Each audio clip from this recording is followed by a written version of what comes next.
بسم اللہ الرحمن الرحیم۔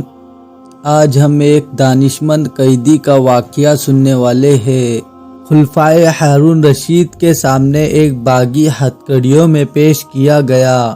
یہ ایک خطرناک شخص تھا۔ ہارون نے اس کا قتل کا فیصلہ کر چکا تھا۔ قتل کا حکم دینے سے پہلے ہارون رشید نے غضبناک آواز میں باغی سے پوچھا، اب تیرے ساتھ کیا سلوک کیا جائے؟ اس نے بے خوف ہو کر کہا، وہی سلوک کرے جو کل اللہ آپ کے ساتھ کرے گا۔ ہارون رشید کا غصہ فوراً دور ہو گیا۔ اس نے سر جھکا لیا۔ چند لمحوں تک وہ کچھ نہ کہہ سکا، پھر تھکی ہوئی آواز میں بولا، اسے آزاد کر دیا جائے۔ سپاہیوں نے اسے ہتھکڑی کھول کر آزاد کر دیا۔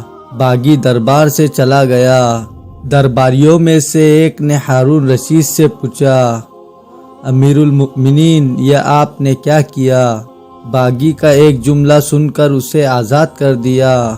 آپ نے یہ بھی نہ سوچا کہ اس کی گرفتاری کے سلسلے میں آپ کے سپاہیوں کو کتنی زحمت ہوئی، پھر یہ کہ اس کی رہائی سے سرپسندوں کو شے مل سکتی ہے۔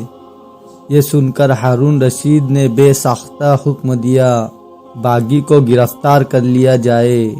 باغی کو دوبارہ ہتھکڑیوں میں ان کے سامنے پیش کیا گیا۔ اس نے دوبارہ میں آتے ہی کہا، حضور، میرے بارے میں دوسروں کی رائے پر مت چلیے۔ اگر اللہ آپ کے بارے میں دوسروں کی رائے سنتے تو آپ ایک لمحے کے لیے بھی خلیفہ نہیں بن سکتے تھے۔